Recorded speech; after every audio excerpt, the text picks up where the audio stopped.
l'architecture dans les projets immobiliers, l'afrotecture, leadership et challenge. Aujourd'hui, nous allons tout vous raconter avec notre invité de ce jour. A tout de suite sur Diaspora Parlant Immobilier.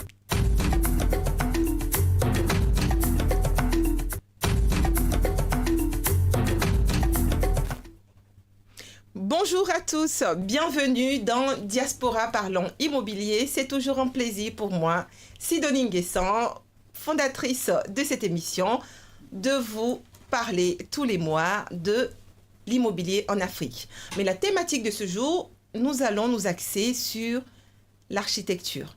Et notre invité de ce jour, Dr Joyce Otto, va tout nous dévoiler sur son parcours, sa vision et surtout le leadership qu'elle a dans ce métier. Merci de nous accueillir dans votre monde. Dr Otto, bonjour. Oui, bonjour Lady Sidonie. Comment vas-tu? On va se tutoyer, faut le dire. Absolument. C'est ce que j'ai dit en début d'émission. Oui, tout à fait. Parce que moi, je vous connais. Oui. Un petit peu. Oui. Mais le but de cette émission, encore une fois, c'est de... On espère que vous allez nous dévoiler à la fois l'activité, oui, et pas que. Vous n'êtes pas que dans l'architecture. Vous allez tout nous dire, Dr Otto, et surtout de votre personnalité. Absolument. Est-ce que cela vous va? Permettez-moi, merci de vous introduire brièvement, oui, parce que j'aimerais bien que vous me parliez que tu me parles de toi. Oui. Architecte, oui, politicienne et navale. Polytechnicienne, excusez-moi, oui, et navale. Oui. Ensuite, plasticienne également, art déco. Tu touches un petit peu aussi à du jazz. Donc tout ça, c'est des choses effectivement qu'on va l'expliquer. Mais j'aimerais que tu me parles un petit peu de toi. Qui est Dr Joyce Otto? Très bien, merci. Alors, Dr Joyce Otto, en fait, c'est tout simplement une architecte qui a commencé par être soliste lyrique dès l'âge de 11 ans. Est devenue vocaliste jazz à 18 ans. Et donc, c'est cela qui m'a conduit vers les beaux-arts et l'architecture. Donc, je ne suis pas décoratrice, je suis diplômée des beaux-arts.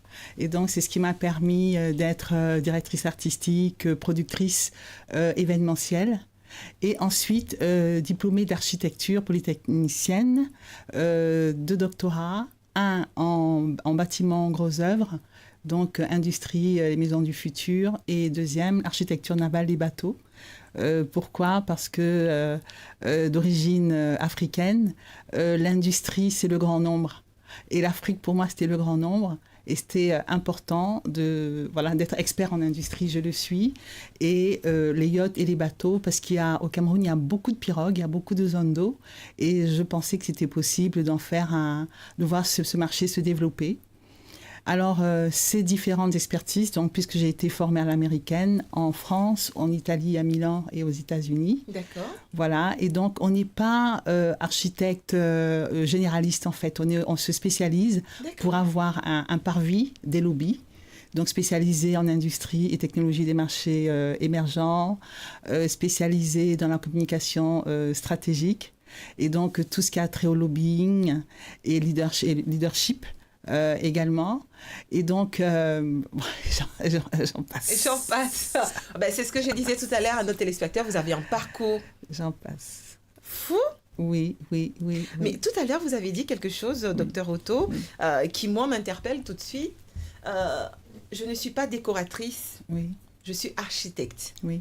Comment vous définissez, tout de suite, rentrons dans on va dire dans la thématique du coup du jour. Oui. Quelle est la différence entre, du moins, comment est-ce que tu définis, je me permets de tutoyer toujours, comment est-ce que tu définis un architecte?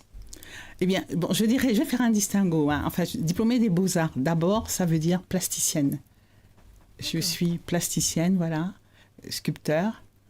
Et puis graphiste également. D'accord. Au-delà des directions artistiques. Et donc, c'est différent de l'architecture, car l'architecte, en fait, c'est quelqu'un qui conçoit des volumes, qui conçoit l'habitat, et qui travaille en synergie avec des sociologues, avec des économistes, avec les populations. Et donc, il contribue, en fait, à réaliser les rêves de la société civile, des sociétés civiles. Des sociétés civiles. Voilà. Donc du coup, de ce que je comprends, et moi, vous avez, encore une fois, tu as dit des choses qui sont très intéressantes dedans. C'est quelqu'un qui conçoit. Oui. Donc ça veut dire, c'est quelqu'un effectivement qui arrive à prendre l'œuvre de l'esprit et à le matérialiser. C'est bien ça ou pas? Parce que le but, encore une fois, c'est de comprendre qu'est-ce que c'est que l'architecte. Parce qu'en général, surtout, on parle d'immobilier, Oui. on parle d'Afrique. Oui. C'est clairement quelque chose qui n'est pas dans nos coutumes ou même dans nos habitudes. Et c'est pour ça aussi que j'ai fait aussi appel à toi, Oui. pour que tu essaies vraiment de nous expliquer potentiellement que ça rentre également dans nos codes pour pouvoir réussir, je dirais, tout ce qui est autour de nous. Absolument. Disons que ces métiers sont mal perçus par les Africains parce que les Africains sont débrouillards. Enfin, les francophones savent tout faire. Pourquoi cette différence sur les francophones? Oui, parce que les anglo-saxons sont différents. Les anglo-saxons reconnaissent l'expertise des uns et des autres et vous appellent pour cela. Alors que les francophones s'arrogent tout. Et donc, je partage aussi la vie. Hein. Et ça arrange tout. Et donc, voilà, donc le rôle d'un architecte, on va voir un architecte parce qu'on a un projet. On a un projet familial, on a besoin d'une maison, d'un bureau, d'un bâtiment. Et on lui parle de tout cela, de tous ses besoins, qu'il traduit en cahier des charges. Et dans ce cahier des charges, il tient compte de votre culture, de vos couleurs, de votre environnement, de tout ce qui vous plaît, de tout ce qui vous tient à cœur, des matériaux et puis des budgets, bien sûr. L'immobilier, c'est de l'argent. Merci, docteur, pour ces précisions. C'est super important parce que moi, je suis tout à fait d'accord avec toi. Hein. Oui. C'est pas quelque chose qui est dans nos coutumes. Alors qu'aujourd'hui, même je dirais depuis longtemps, l'architecte a toujours été au cœur des projets immobiliers. Comment est-ce que vous l'expliquez ça encore une fois, je veux vraiment que vous martyrisez ça. Oui. Parce que même moi, j'ai un petit peu de mal. Et puis, personnellement aussi, j'ai grandi un petit peu dedans. Oui. C'est parce que j'ai aussi fait des études, on va dire ici, qui m'ont permis aussi de comprendre que, tiens, arrivé un moment de mon projet, il va falloir aussi que je fasse appel à ce professionnel-là qui, lui... qui a fait des études, qui est formé pour ça, pour pouvoir m'accompagner. Oui, disons que dans les mégalopoles, dans des mégalopoles africaines, pour ne pas parler du Nord, de l'Occident, on a besoin d'un permis de construire, en fait. Donc, on a vraiment obligatoirement besoin d'un architecte. Mais je dirais que l'Afrique, en fait, qui est issue de grands royaumes, c'était des bâtisseurs. Il y avait les femmes bâtisseurs également.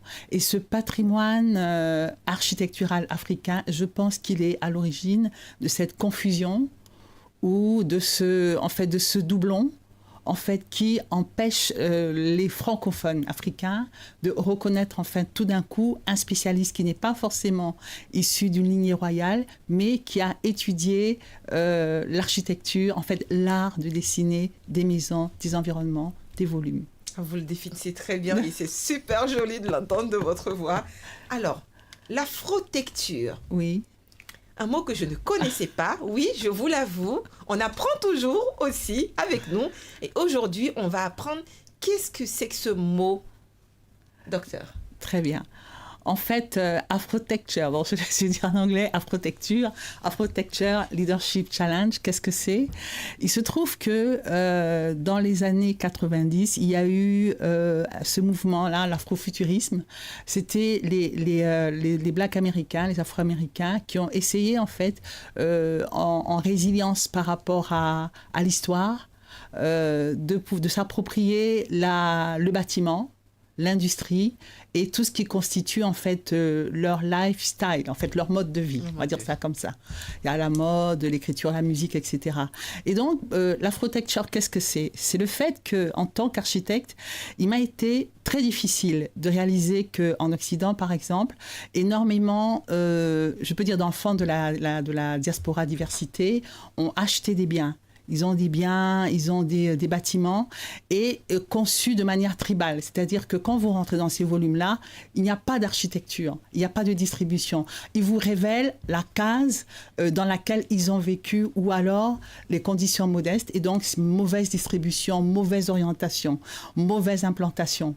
Il y a aussi le fait qu'à cause de la résurgence en fait des kémites, afrodescendance, donc il y a une tendance, n'est-ce pas, à customiser l'architecture, les façades avec les totems, les masques, etc. Rien d'architectural. Alors, j'ai décidé de prendre position. Merci, bravo. Voilà, prendre position, surtout avec le boom, en fait, de l'écologie. Très bien. Qui a emmené énormément de chefs d'entreprise à devenir déjà Ubuntu. Et donc, je dirais encore une fois, Napi, Kamit. Et à louper quelque part le coche, en fait, en matière d'industrie. En matière d'économie, c'est-à-dire économie adaptée en fait à l'écologie environnement, et un grand intérêt au niveau de cette confusion qui voudrait qu'aujourd'hui, dans beaucoup d'écoles d'architecture africaines, on demande en fait aux étudiants ou aux jeunes architectes d'aller se faire initier. Alors, pour pouvoir, en fait, diffuser et entretenir un patrimoine, enfin, une architecture made in Africa. Je dis non, non et non. D'accord. Voilà. Alors, quand tu dis, oui. initier, ça veut dire quoi? On leur demande de faire un voyage. C'est quoi cette initiation? Pour nous autres qui ne connaissons pas on va dire votre spécialité, hein, Oui. vous les architectes, Oui. qu'est-ce que ça veut dire, du coup, cette initiation qu'on leur demande? En fait, d'aller s'imprégner des modes de conception de l'ADN ancestral spirituellement. Ça veut dire, on revient à Ubuntu. Ben oui. Seulement, voilà, l'architecture, c'est une intelligence et une science. Et donc, quand on considère l'architecture, à savoir dans le fait de sortir des limites artisanales, parce que Afrotecture, c'est ça. Je me bats, et avec ceux que j'ai avec moi, pour que, en fait, la francophonie sorte des limites artisanales, donc des limites ancestrales, pour pouvoir, en fait, s'appuyer sur des leviers esthétiques contemporains, concurrentiels, des leviers en fait qui soient ergonomiques, qui soient industriels, qui soient donc malléables, durables, accessibles, etc. et qui contribuent en fait à présenter des marchés émergents. Donc, je dirais une culture hybride. Mais est-ce que c'est de l'art contemporain, du coup? Est-ce que c'est un peu un mix Est-ce que c'est de l'art contemporain ou est-ce que c'est un mix de l'ancien, un petit peu du nouveau? Vous voyez, moi qui, personnellement, j'adore l'art contemporain, parce oui. que le définir comme ça, c'est ce que je comprends. Est-ce que c'est ça ou pas du tout? Mais alors, je vais dire ceci. Bon, je parlerai d'abord de démocratiser les esthétiques afro-contemporaines, mais c'est aussi partir du fait que l'architecture est une science. C'est-à-dire que on ne dessine pas juste un volume. C'est issu, en fait, de la mode, du dessin, de la peinture, de la sculpture, de la sociologie, de l'anthropologie. C'est un tout, en fait, c'est une synergie. Et du coup, il se trouve que au lendemain des deux guerres mondiales, le monde était en crise. Et il a fallu donc s'appuyer sur l'industrie cinématographique, industrie culturelle, pour impulser en fait un nouvel imaginaire. Comment consommer, rêver, avoir des maisons, des voitures, etc. Et il me semble que le monde médiatique en fait africain francophone est passé à côté. Dans ce sens que au lieu de projeter des imaginaires en fait aux Africains pour leur expliquer ce que ça veut dire industrie, ce que signifie texture, matière, code, sonorité, etc., on les a ramenés vers le passé. Oui, voilà. Oui. D'accord. Dans l'architecture, c'est une synergie de métiers. Mais est-ce que, je me mets, peut-être là je vais faire l'avocat du diable, et puis c'est aussi même mon rôle, est-ce que peut-être c'est pas aussi une façon de garder leur identité? Eh bien, je vais vous répondre, c'est qu'aujourd'hui, nous parlons de 2,5 milliards d'habitants que l'Afrique est censée avoir bientôt, en 2050. Oui. Ça veut dire s'ouvrir au monde. Ça veut dire arracher une certaine hégémonie. Ça veut dire avoir un certain impact sur les marchés internationaux. Ça veut dire emmener les autres nations à s'approprier en fait cette architecture, ces codes, ces cultures, cette façon de faire. Mais comment si nous gardons le regard rivé vers le passé? Comment si nous maintenons une attitude endogène? Et donc, je récuse cela, cette façon introvertie en fait de vouloir projeter une Afrique de demain. C'est impossible. Moi, alors, c'est vrai que je suis mitigée personnellement. Je ne sais pas, vous qui nous suivez, hein, vous pouvez aussi interagir sur notre Facebook et notre YouTube également si vous avez des questions. Parce que ce que Dr Otto elle dit, je suppose que certains ne sont pas d'accord. Et c'est aussi le but. Nous avons un numéro de téléphone. Vous pouvez appeler, donner votre avis aussi afin de pouvoir échanger avec nous. En tout cas, j'espère que vous allez participer du coup à cette émission. Alors, moi je le comprends, docteur, Oui. mais est-ce que vous pourriez peut-être nous donner un exemple d'un architecte, même vous, hein, et que peut-être inciter aussi les gens à aller découvrir ce type d'architecture qui existe. Et est-ce que ça existe? Je pose des questions. Est-ce qu'il y en a à Paris où on peut voir, ou quelque part dans le monde? Est-ce que, voilà. Très bien. Alors, je vais d'abord préciser quelque chose. C'est que l'architecture et les designs, en fait, qui sont des leviers industriels, ont été conçus pour améliorer les conditions de vie de l'homme. Et donc, il y a différentes orientations. Disons que l'architecture ancestrale demeure une orientation essentielle. Mais face, en fait, aux grandes endémies, on ne peut pas se contenter de cela. Face aux grandes précarités, bon, je vais citer un exemple, Francis Kéré, dont tout le monde parle. Vous voyez, il a pris la case de mamie.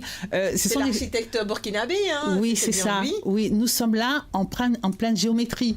Nous sommes là en pleine manipulation volumétrique. Et c'est de ça dont il s'agit.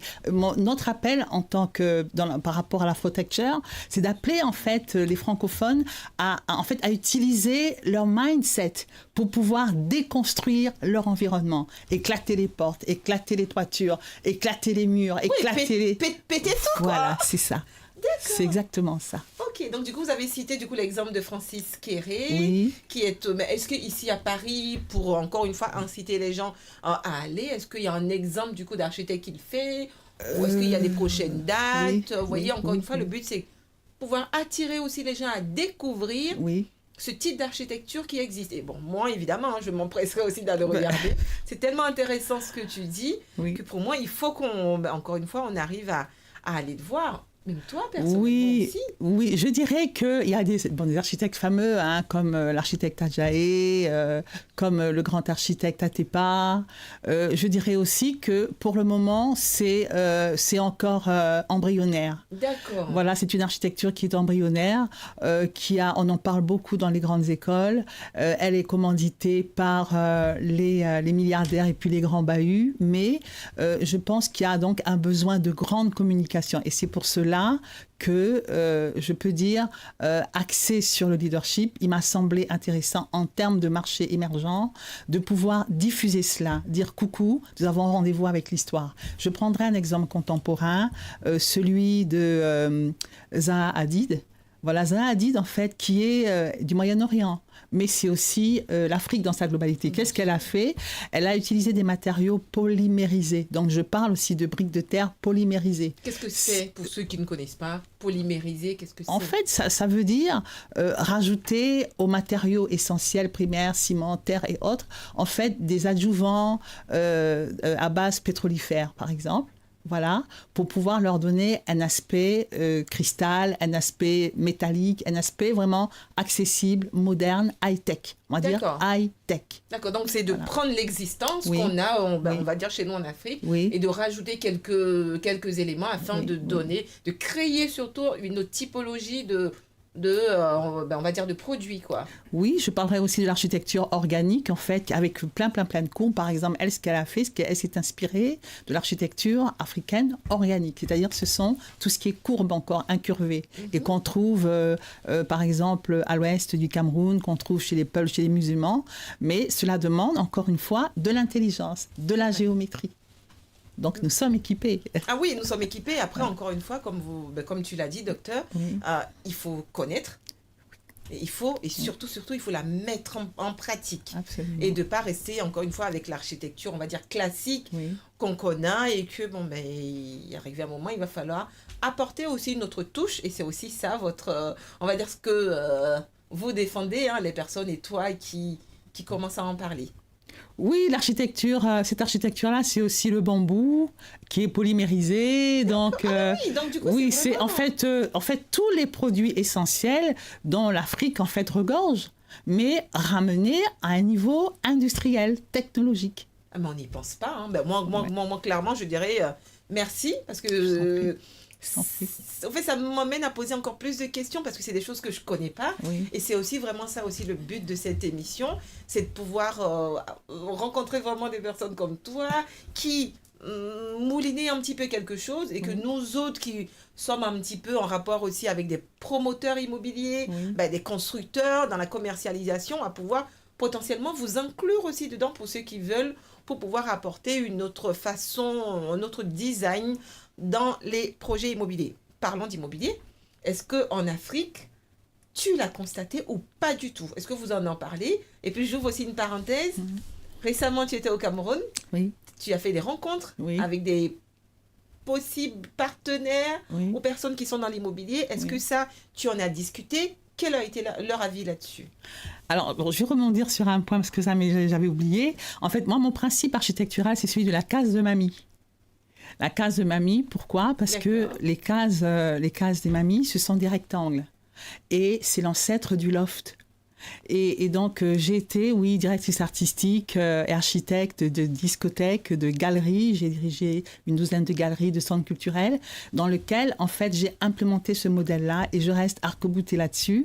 À savoir que dans la vie contemporaine aujourd'hui, le loft fait partie, en fait, des must-have. Ah oui. Et pourtant, c'est la base même de l'habitat africain. D'accord. Le rectangle.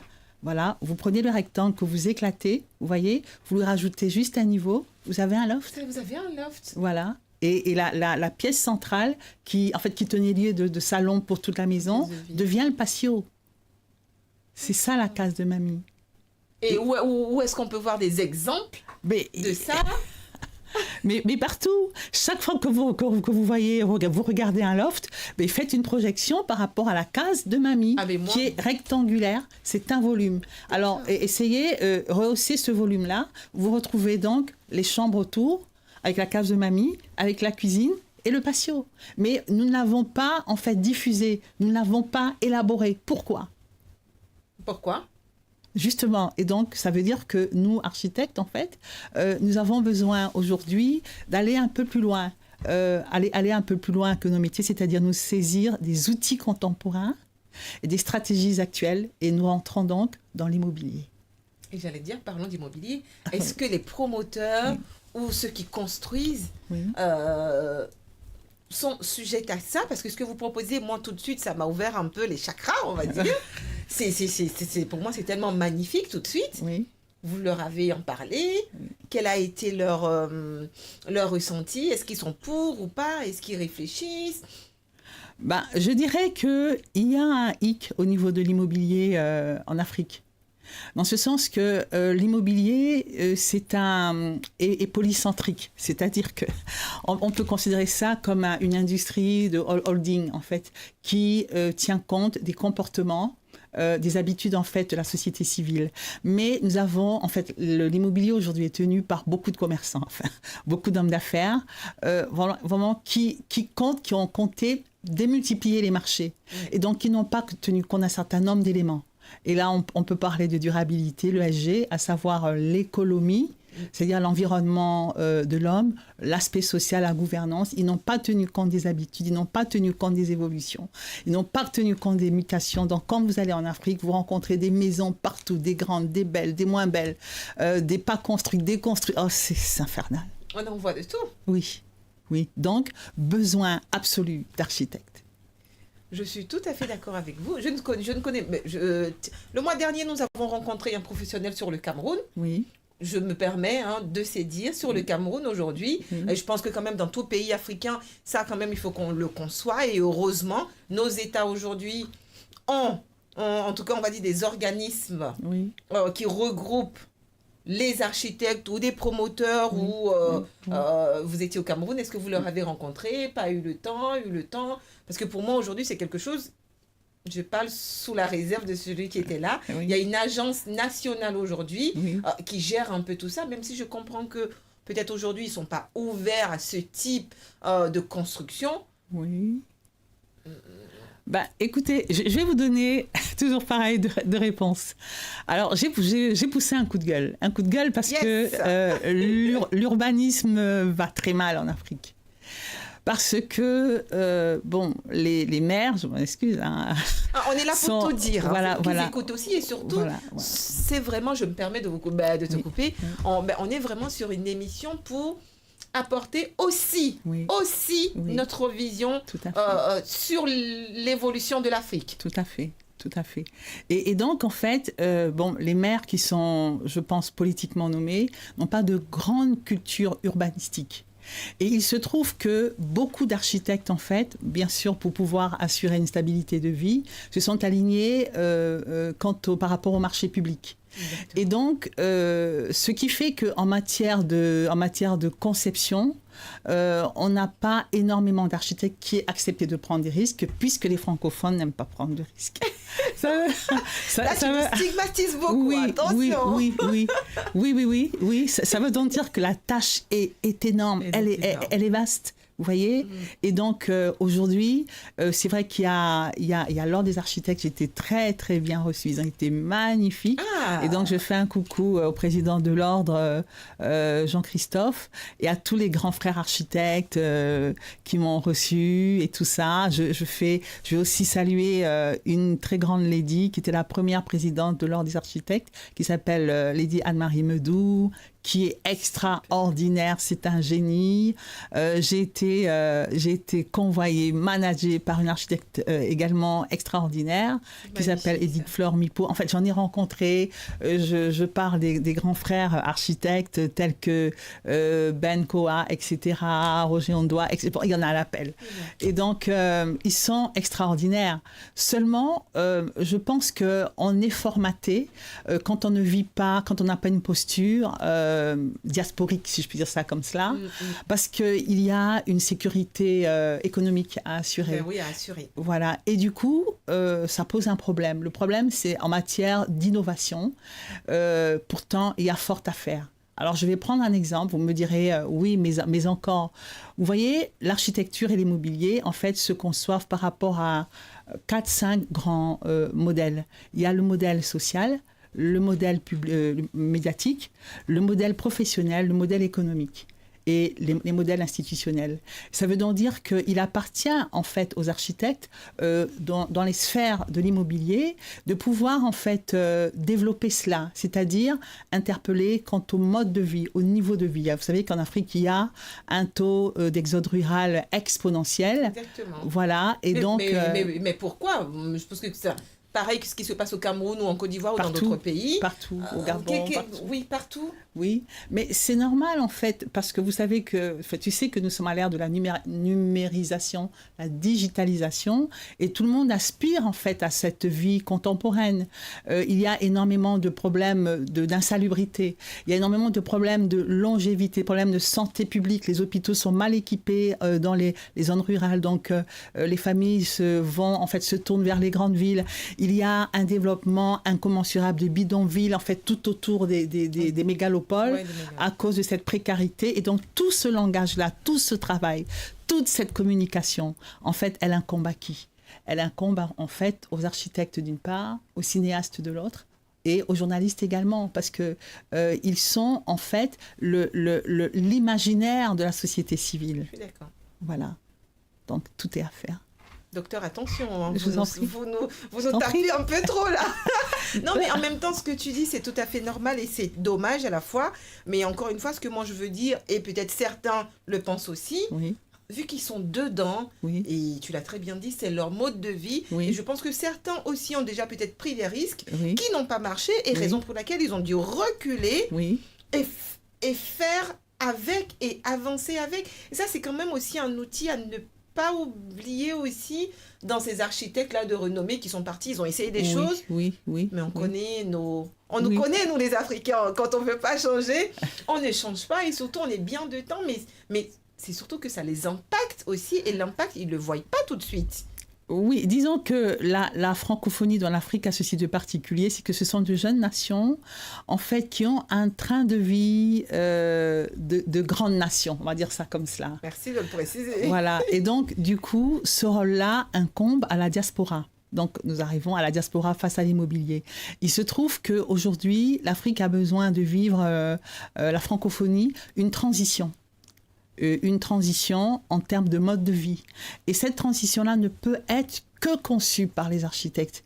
Normalement, c'est le rôle du tissu industriel. Vous savez que quand on analyse les indices de croissance, en fait, on parle d'émergence. Comment est-ce qu'on reconnaît les pays émergents? Je vais prendre l'exemple des BRIC, par exemple Brésil, l'Inde, la Russie, etc. Donc, ils se sont en fait appuyés sur un taux élevé de population, sur une consommation très élevée, sur un désir accru d'innovation, de technologie, sur des mouvements de fonds importants. Mais il y avait aussi l'éducation. Aujourd'hui, on a une main-d'œuvre qui est très peu qualifiée. Il y a la santé publique, il y a les cultures, bref, la précarité. Et l'immobilier qui fait partie, donc le développement du tissu industriel, qui contribue à maturer en fait les marchés croissants. Et c'est là que se trouve le nœud par rapport à l'immobilier, c'est-à-dire stop. Il faudrait que les patrons de l'immobilier de la diaspora se rendent compte que leur rôle aujourd'hui, constitue un levier important en termes d'expansion, dans ce sens que c'est le facteur en fait qui permet de stabiliser les marchés, soit d'aller de l'émergence à la croissance. Ensuite, de la croissance à l'expansion. Tout dépend des industries, dont l'industrie de l'immobilier. Merci, docteur. En tout cas, tu as très bien résumé. Les patrons de l'immobilier en Afrique, nous vous attendons. On peut vous recevoir ici avec docteur Otto, qui a ce débat, mais encore une fois, ce sont des débats constructifs. Nous allons présenter rapidement une petite courte vidéo de pub et ensuite nous reviendrons. À tout de suite. Très bien. Vous êtes de la diaspora et cherchez un espace de travail à Abidjan? Bienvenue chez Workici, votre espace de travail collaboratif. Situé à Cocody Riviera Palmeraie, cet espace vous offre un cadre de travail moderne et inspirant. Des bureaux privés ou partagés soigneusement conçus pour stimuler votre créativité. Profitez d'un environnement convivial pour rencontrer d'autres entrepreneurs avec qui collaborer et partager des idées. Contactez-nous aux numéros affichés à l'écran. Votre famille est en Afrique? Pour envoyer de l'argent de l'Europe vers l'Afrique, c'est immédiat. Et oui, en quelques secondes, c'est arrivé. Pour envoyer de l'argent, c'est simple. Une application mobile, 1000 boutiques en France, 500 000 boutiques en Afrique, sécurisé. L'argent est bel et bien sûr d'arriver. C'est ça, Orange Money Europe. Résidence Agnelle, vos vacances à Sainte-Anne en Guadeloupe, la mer bleu azur, le soleil, la plage. Ce lieu magique est idéalement situé à proximité des plus belles plages. Pour votre confort, salon, salle à manger, terrasse et 3 chambres climatisées. Infos et réservations au 07 86 72 85 84. 07 86 72 85 84. Par mail, contact résidenceagnelle@gmail.com. La Côte d'Ivoire vous intéresse? Vous souhaitez investir dans l'immobilier en Côte d'Ivoire, mais vous ne connaissez pas très bien le pays, les différents acteurs qui existent et même la législation? Ça tombe bien. Je suis Sidonie Nguessan, la fondatrice de Belle Avenue Consulting, qui est un cabinet de conseil en investissement immobilier sur la Côte d'Ivoire et nous sommes basés à Paris et à Abidjan. Nous accompagnons des personnes comme vous qui souhaitent investir dans l'immobilier en Côte d'Ivoire. Si tel est votre cas, n'hésitez pas à nous contacter. À très vite. Votre famille est en Afrique? Pour envoyer de l'argent de l'Europe vers l'Afrique, c'est immédiat. Et oui, en quelques secondes, c'est arrivé. C'est ça, Orange Money Europe.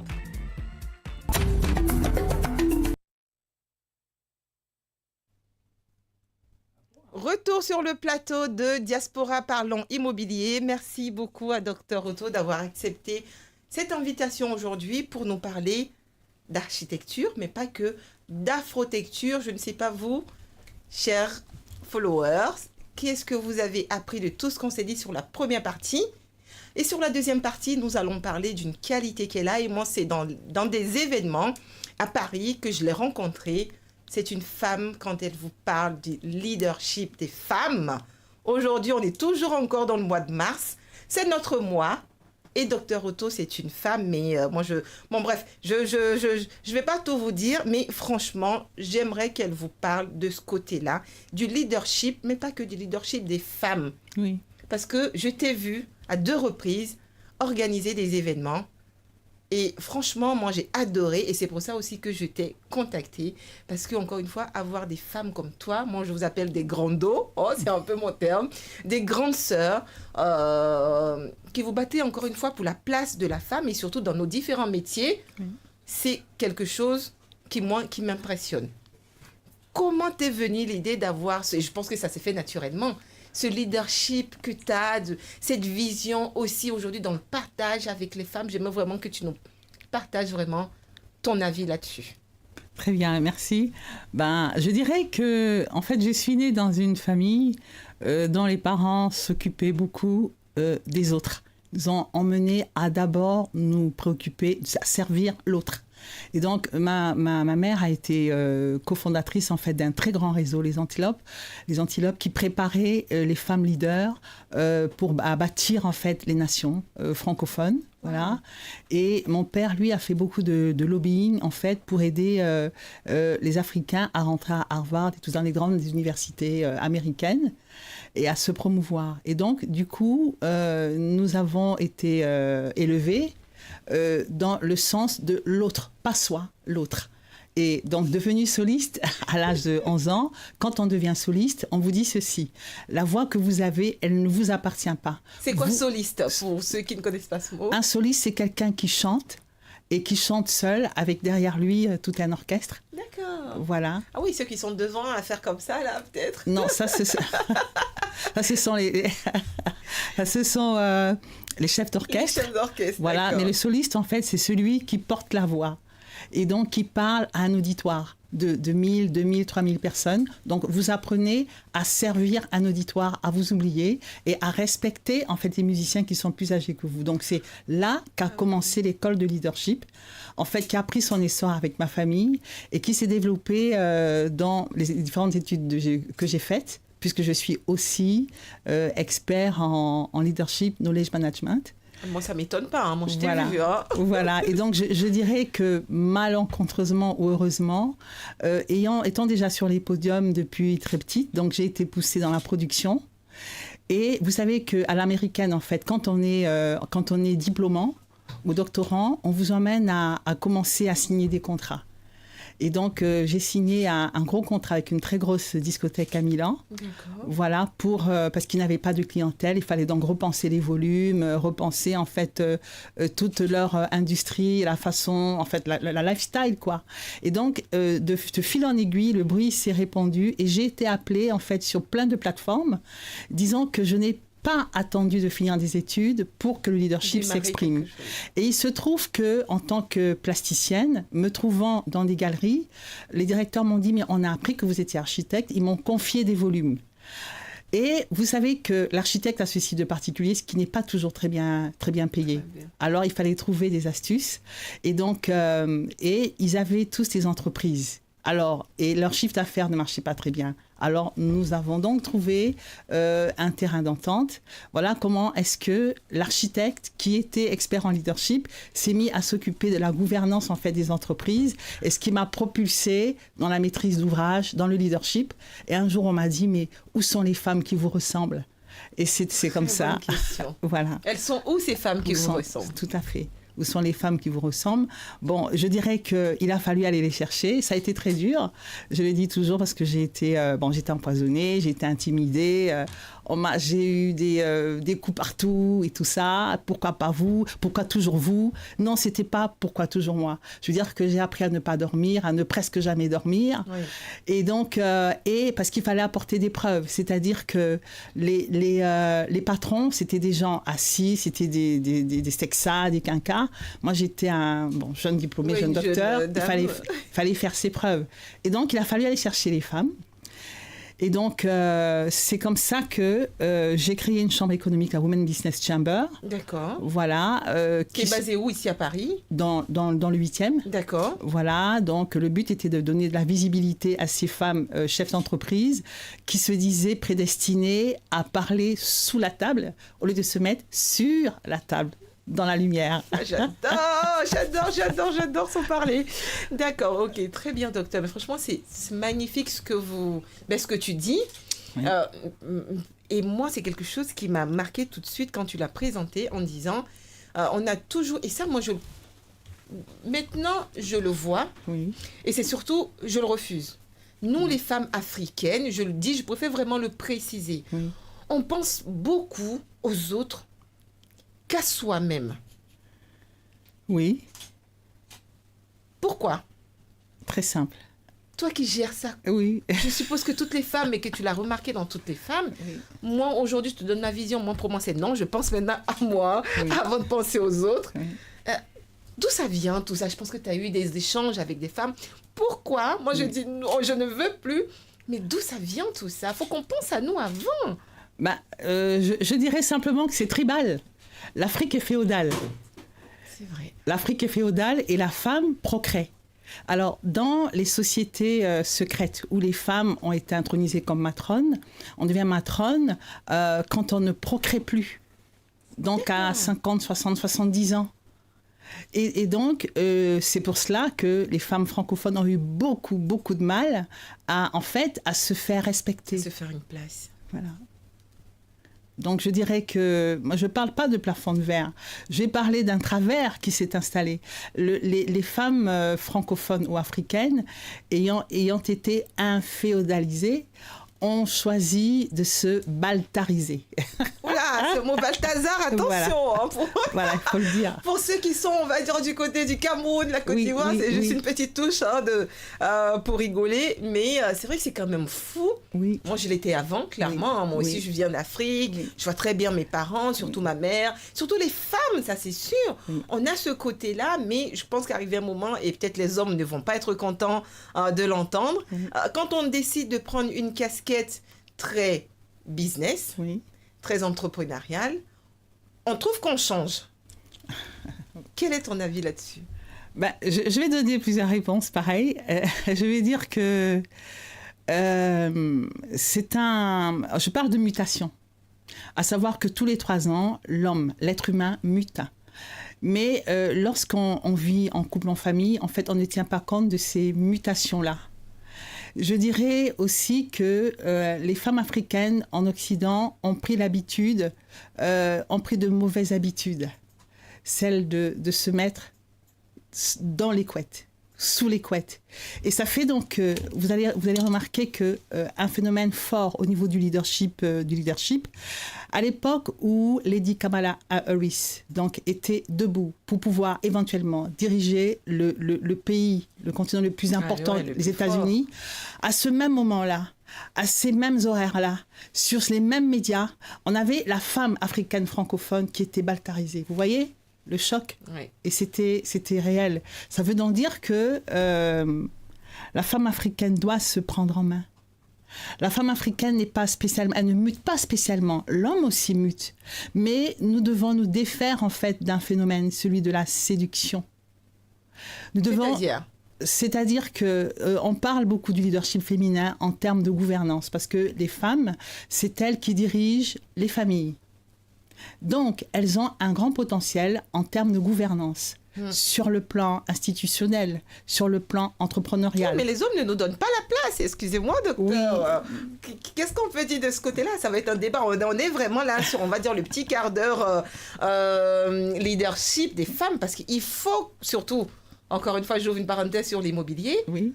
Le secteur de l'immobilier est dirigé quasiment par les hommes.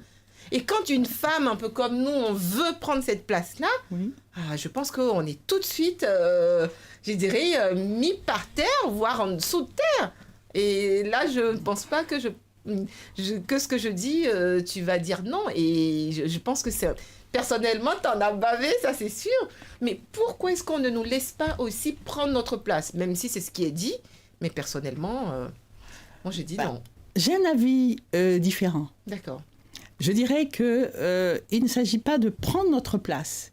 Il s'agit de réaliser que les femmes ne s'apprécient pas. Donc, il y a toute une ambiance concurrentielle entre les femmes. Ah oui. Et donc, c'est pour ça que les femmes se développent mieux du côté des hommes. Hélas, où aujourd'hui on a mis tout. Alors, je dirais en deuxième point, 5 éléments majeurs que nous développons dans Afrotecture. La femme, c'est la gouvernance. Donc, elle gère, elle a l'habitude. En micro, c'est la famille, en macro, les entreprises. La femme, elle introduit la jeunesse. Donc, quand on parle de jeunesse, on parle d'émergence, à savoir la santé, l'éducation, le droit et la culture. La femme utilise l'industrie, la cosmétique, etc., les voitures. Donc la femme, elle enseigne en fait l'expansion, comment se développer. Et pour terminer, la femme, elle porte l'innovation. C'est elle qui crée. Ça veut donc dire que la femme a été en fait dopée et dotée d'un potentiel énorme, de dons, de talents, d'aptitudes, de résilience même pour pouvoir en fait, je dirais, booster l'émergence des mondes, du monde, dans l'Afrique. Il faudrait donc qu'elle en prenne conscience et qu'elle considère l'autre femme comme un partenaire et non pas comme une rivale sur le plan de la séduction, non, sur le plan charnel, pas sur le plan de l'intelligence. Donc la femme a un problème avec l'intelligence. L'intelligence ne sert pas à séduire. L'intelligence sert à poser des stratégies pour mieux se développer, pour améliorer les conditions de vie, pour etc. Merci beaucoup, docteur, parce que je vous l'ai dit, ça c'est une carte qui est là. N'hésitez pas vraiment on va peut-être afficher, on a dû afficher son numéro de téléphone. Elle fait des événements. Mesdames, allez-y. On a un groupe WhatsApp aussi qui fonctionne bien et tout ça. Donc, n'hésitez pas à la contacter, même sur des conférences, leadership féminin. Moi, c'est dedans que je l'ai rencontrée. J'étais émerveillée. Et puis surtout, quand j'ai vu qu'elle a aussi cette casquette, on va dire, architecturale qui m'intéresse, j'ai dit, il faut vraiment que je l'invite. Vous voyez, on a parlé vraiment de tout. Il ne nous reste pas beaucoup de temps, docteur. Oui. On va aborder l'une des, on va dire, la petite dernière rubrique, c'est les conseils. Très bien. Parce que vous avez, du moins, tu as commencé à dérouler un petit peu. Oui. On va ouvrir aussi une carte sur l'immobilier. Oui. Quels conseils aussi tu peux donner, on va dire, aux professionnels, déjà non professionnels de la diaspora, et aussi pour ceux qui nous écouteront sur l'Afrique, quels conseils déjà tu peux donner aux professionnels de l'immobilier en lien avec l'architecture et surtout cette afro-architecture que vous êtes en train de mettre en place? Merci pour la question. Je dirais que l'heure est arrivée aujourd'hui pour les professionnels de l'immobilier de s'équiper en collaboration tech. C'est-à-dire d'avoir comme associés collaborateurs des experts, de réels ingénieurs, des personnes qui interrogent les anthropologies économiques, à savoir les mutations de l'homme, donc tout ce qui a trait aux transformations. Et je dirais aussi que le moment est venu maintenant pour les patrons de l'immobilier de considérer que par rapport à la posture diplomatique, parce que la diaspora joue un rôle dans les diplomaties citoyennes économiques en termes de soft power. Je vous en prie, chers patrons de l'immobilier. L'immobilier, c'est un levier de soft power. Ça veut dire comment mettre en avant, en fait, une culture au travers d'infrastructures. Je prendrai l'exemple de la Cannes, des Cannes, par exemple. C'est pouvoir se créer des plateformes, créer des technostructures. C'est aussi accompagner la diaspora, dans ce sens qu'aujourd'hui, il n'est plus important de créer au pays. Ça, je peux dire, c'était les notes des années 60. C'était avant. Aujourd'hui, il conçoit, en fait, d'accompagner chaque client vers des plus-values, à savoir la localité dans laquelle il voudrait construire, comment il proposait des services. Exactement. Et pourquoi ? Parce que ces services contribueront à améliorer les conditions de vie des riverains. Ensuite, alors, il pourra s'installer. Ça veut dire qu'il y aura eu un dialogue. L'autre question, c'est de pouvoir travailler en consortium, c'est-à-dire d'emmener la diaspora à se faire accompagner par un architecte là où il vit, à New York, à Paris et ailleurs, en relation avec les architectes là-bas, de telle manière qu'il y ait un réel échange, en fait, qui ait adaptabilité pour une meilleure durabilité. Etc., etc. Je dirais que l'immobilier n'est pas un jeu, c'est vraiment une jauge en fait quant au niveau de développement. L'Afrique va être économique, mais pour moi, il faudrait séparer l'Afrique de mamie, donc l'architecture des grandes chefferies, de l'Afrique économique, c'est-à-dire à l'instar de l'Occident, partir sur de nouveaux modèles, des modèles qui emmènent en fait le citoyen lambda à ne plus simplement alimenter les transferts d'argent vers l'Afrique, donc 7 fois plus que la Banque mondiale, mais à revenir sur le confort, son confort de vie, le standing de sa famille et en fait même les infrastructures liées à son environnement. Les hôpitaux, les marchés, en fait, tout ce qu'il utilise, les écoles, les collèges, etc. Je pourrais dire que par rapport à l'Afrotecture, nous avons donc pris des 6 témoins en termes, dans le domaine de la culture, en termes d'école de musique, avec un festival. Ah, super. Oui, donc dans les bahuts, donc les collèges, les écoles maternelles. Nous avons également des tiers-lieux par rapport Smart Cities, parce que nous voulons montrer comment est-ce qu'un contemporain, en fait, dans l'architecture ou dans l'immobilier, pourrait contribuer à améliorer les standings de vie, les lifestyles. Et un petit mot par rapport à la ruralité. Beaucoup d'enfants de la diaspora, des États-Unis et d'ailleurs, aujourd'hui sont dans le green business. Mais le green business n'est pas simplement une production financière. Ce ne sont pas que des légumes. Il faut des gentle farmers. Il faudrait une architecture. Enfin, bon, Docteur, bref. je me permets, parce que là, je te vois partir dans des mots. Je vais le définir. Qu'est-ce que tu appelles le green business? Pour ceux qui ne comprennent pas anglais ou qui ont peut-être un petit peu du mal à le définir, Oui. Qu'est-ce que c'est que le green business pour éclaircir tout ça? Mais c'est l'industrie agricole et l'économie attenante. Disons que beaucoup de professionnels de la diaspora, de la diversité, sont allés en Afrique et sont devenus en fait des gentle farmers. Mais sur le plan économique, ils ont créé des coopératives. Des fermes, mais des pas terrains que. agricoles. En fait, il faudrait développer le tourisme local. Il faudrait créer des tiers-lieux. Il faudrait reprendre, par exemple, des usines désaffectées.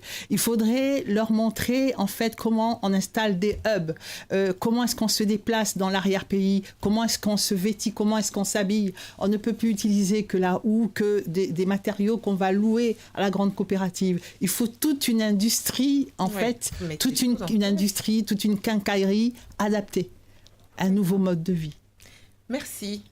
Parce que là, du coup, tu as tout de suite rebondi sur la diaspora. Donc là, encore une fois, tu vas parler des professionnels, mais pas que. Oui. Peut-être un dernier conseil pour les gens de la diaspora qui veulent s'installer en Afrique. Oui. Est-ce que c'est intéressant pour eux de prendre un architecte ou pas? Question bête. Quel est ton avis là-dessus? Parce que moi, j'en connais certains qui me contactent. Oui. Quand je leur parle d'architecte, ils en voient pas. Au fait, ils voient pas l'importance. Heureusement, moi, je parle sous la réserve encore une fois de la Côte d'Ivoire pour les permis de construire. Oui. Aujourd'hui, on l'oblige. Et je trouve que c'est une très, très bonne idée. Mais quel est ton avis là-dessus? C'est toujours quand même important ou pas de prendre un architecte pour concevoir ne serait-ce que sa résidence principale en Afrique, oui ou non? C'est un problème crucial aujourd'hui, les problèmes. Il faudrait aujourd'hui stabiliser les problèmes fonciers entre les titres et les crédits. Parce qu'il y a tout un business autour des cadastres. Hein. Vous savez qu'il y a beaucoup de terrains qui sont achetés 10 000 fois. Il y a 10 000 propriétaires sur le même lopin. Donc, c'est très important d'avoir un permis de construire. Mais c'est important de se faire accompagner par un architecte, en fait, qui va vous aider à répondre aux questions techniques, économiques, infrastructurelles. Ça veut dire que vous devez vous libérer pour pouvoir aller là-bas. Je conseille 6 mois, parce qu'il faut environ 6 mois pour construire une bâtisse. Donc, vous devez vous rendre disponible au moins une fois par mois, choisir donc cet architecte qui sera pour vous comme un consultant, un mentor, en relais avec les architectes et l'immobilier de là-bas. Parce qu'il saura mieux traduire vos besoins, vos restrictions, vos attentes, etc. Votre confort de vie. Votre confort de vie que vous souhaitez plus tard y faire là-bas. Oui. Merci beaucoup, docteur. Une question, et ça je le pose à tout le monde. Oui. Quel conseil, allez, peut-être 3 conseils, on va terminer là-dessus, encore une fois, que tu peux donner, peut-être on va revenir sur quelques mots, mais nous, ça nous permet encore de faire peut-être une petite vidéo qu'on va pouvoir le partager à différentes personnes. Quels 3 conseils que tu peux donner aux gens de la diaspora, encore une fois, qui ont des projets immobiliers en Afrique? 3 conseils. Premièrement, trouver un architecte pour se faire conseiller. Deuxièmement, faire le voyage, retourner en Afrique pour voir quels sont les changements et les mutations qui sont intervenus. Renouer le dialogue. Troisièmement, interroger son budget en termes d'adaptabilité, c'est-à-dire aussi en termes de confort de vie. Voilà. Merci, docteur. Je t'en prie.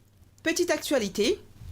Est-ce qu'on a une petite actualité pour vous? Oui. Quels sont vos, quel est ton prochain événement? Après, est-ce que tu vas y participer? N'hésite pas.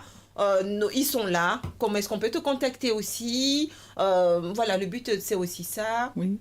Qu'on puisse aussi te contacter sur tes différents événements. Oui, alors lundi 31, nous lançons donc une campagne donc des First Ladies Leadership Caucus. En fait, c'est un groupe, n'est-ce pas, de patronnes. Et pendant 3-4 mois, nous allons parler, nous allons montrer. Et nous allons clôturer cela le 31 juillet, qui est la journée internationale des femmes leaders afro-péennes. Donc, j'invite toutes les femmes leaders, ou les femmes qui ne sont pas encore leaders, qui construisent, qui ont des projets, qui ont besoin d'une meilleure visibilité, qui voudraient concourir à améliorer les paysages. Donc, le 31 mars, nous serons au Phuket. Et donc, vous avez bien entendu, le Phuket. Voilà. C'est pas des lol, là. Voilà. Et donc, au mois d'avril, donc, on a un Diva Jazz Entertainment, donc une rencontre avec les voix, les femmes leaders qui chantent. Ensuite, nous allons avoir un rendez-vous fin mai avec des femmes qui dirigent des collèges, des bahuts, des académies, des institutions. En juin, nous avons rendez-vous avec quelqu'un d'extraordinaire, Lady Marina Nobu. C'est une jeune industrielle dans l'immobilier. Elle a donc elle dirige OL International. Donc, elle vit en Côte d'Ivoire. Elle travaille avec un matériau extraordinaire écologique, les briques BTCS. Nous la recevrons en fin juin. Et enfin, nous aurons un grand forum économique en fin juillet à Paris que nous voulons faire vivre également en Afrique et dans la Caraïbe. D'accord, merci docteur. Alors, donc pour toute personne qui veut participer à toutes ces dates, comment est-ce qu'on fait pour te contacter? Très bien. Alors, un numéro de téléphone, plus 33 6 59 00 17 79. Et mon adresse mail pro, c'est dr en minuscule, drjoyceoto@gmail.com, drjoyceoto@gmail.com, Joyce avec un H. Merci. De toute façon, toutes ces informations, on le mettra du coup dans la bio de l'émission. N'hésitez pas, encore une fois, à contacter Dr Otto. Très bien. Elle n'est pas que dans l'architecture. Vous avez vu, c'est une femme extraordinaire. Elle fait plein de choses. Moi, je l'ai vue encore une fois sur tout ce qui est leadership, mais également immobilier. J'ai vu encore une fois, elle a aussi ce côté art, design, ce côté musique, jazz. Donc, encore une fois, n'hésitez pas à la contacter. Nous, on va terminer l'émission. Juste un petit rappel, ce samedi 29 mars, nous organisons un événement sur le crédit immobilier Diaspora. Allez, sur l'écran, je vois également que nous avons un appel à participation. Nous aimerons encore une fois avoir des professionnels de l'immobilier dans la diaspora, pas que en Afrique, pour participer à l'émission. Mais pas que, vous vous êtes fait aussi arnaquer en Afrique, vous avez besoin de venir partager aussi votre vécu. C'est dommage, mais dans l'émission, on pourra aussi vous apporter des réponses. Et je reviens encore une fois sur cet événement du 29 mars prochain, c'est samedi. Il reste encore quelques places. N'hésitez pas à aller sur le site de belleavenueconsulting.com dans la rubrique événements pour prendre vos places. Merci beaucoup, docteur, d'avoir accepté. J'espère que tout s'est bien passé pour vous. Oui, merci infiniment, Lady Sidonie, ainsi que toute l'équipe. C'était magnifique. Et longue vie à cette belle émission. À la technique, nous avons KNA Média Radio qui nous accompagne encore une fois. N'hésitez pas de continuer à vous abonner sur le YouTube et le Facebook Diaspora Parlons Immobilier. Rendez-vous le mois prochain. À bientôt.